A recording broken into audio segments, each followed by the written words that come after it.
Okay guys, before I start doing anything with my flan, I'm going to put the caramel to cook. You want to do this because while it's cooking, you can blend everything together. The temperature is on the single burner and it's about medium heat. And so we're going to put 1/4 of water.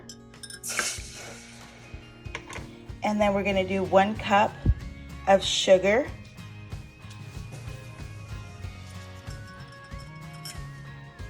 Okay, so then we're gonna go ahead and just toss it a little bit around so the water can melt with the sugar. And you wanna keep it in I'm gonna lower the heat a little bit to light. And we're gonna let this sizzle. Do not stir frequently. Just, you can do this maybe every minute or so. It's gonna start turning brown, so you want to keep an eye on it. I like to have it on the stove while I'm doing the blending and stuff. So just keep in mind, don't leave the side because it will burn fast.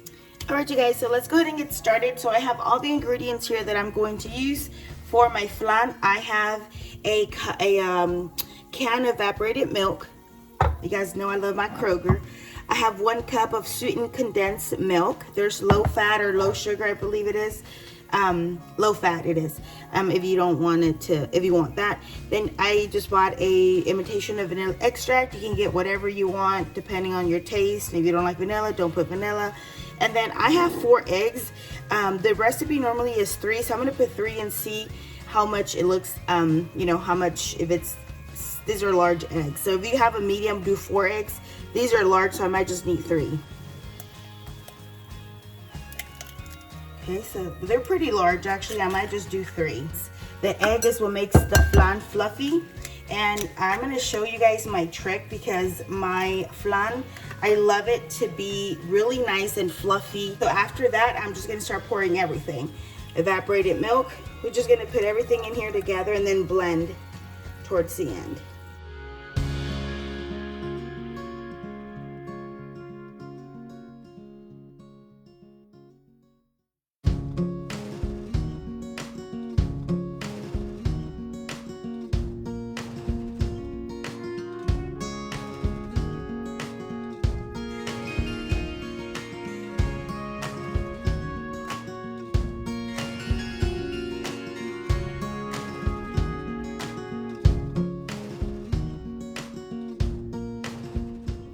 Okay guys, so I just got the caramel off the, you guys see it, it's still steaming.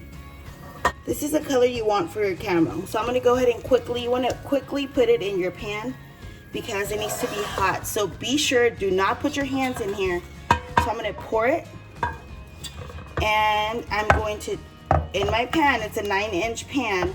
You wanna just do the swirl and keep pouring it. Just be really careful because it is super, super hot. This is your base. Okay, this is your base for the bottom of your flan. Okay, so now I'm going to incorporate my egg into the caramel. And the oven should be already preheated to 350. Okay guys, so I put it in, this is like a turkey tray that I use, but you can use a glass container. When you fill up the water, just make sure that it's right underneath this edge right here. You do not want to go above because then you'll get water in your flan. So I use 2 of these, but it will be different depending on what container you're using. So we're gonna go ahead and put it in the oven for about 40 minutes. I usually cook it for about an hour. I like mine to be nice and firm, so I don't like it gooey. I cook it a little bit longer. So depending on what your taste and how you like it, you can definitely check it at 40 and see if it's ready. You'll see like a nice light brown film on it, so I check for that color, but I leave mine a little bit longer just because that's kind of like what I prefer. Okay guys, so this is the final result. I haven't poured it. I'm gonna show you once it cools down how I pour it and how it looks. Ready to serve and eat. I did poke a little bit right here with a fork to make sure that it was nicely cooked. Once I pulled the fork, it was clean. So I do this a little bit like a cake. I cooked mine for about an hour. So see how it's sturdy? It looks like a hard jello.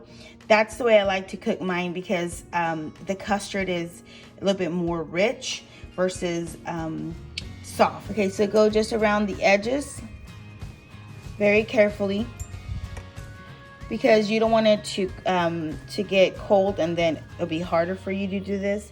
So I like to do this when my flan is still warm. Okay, everyone, here's the final result. Here's the flan, and I want to show you the thickness. This is for a 9-inch pan that I baked it in, but you can make it in maybe a deeper one. You just have to alternate your ingredients. But this is such a yummy treat. You can put this in the fridge for about an hour, 2 hours, or as long as you need. Honestly, just keep it in the fridge after you make it until it's ready to serve. So I hope you guys enjoyed this video, and if you try it or if you add a couple other ingredients, share with me in the comments your ideas, what you've done, and how it tasted if you tried it. Thanks so much for watching, you guys. Bye.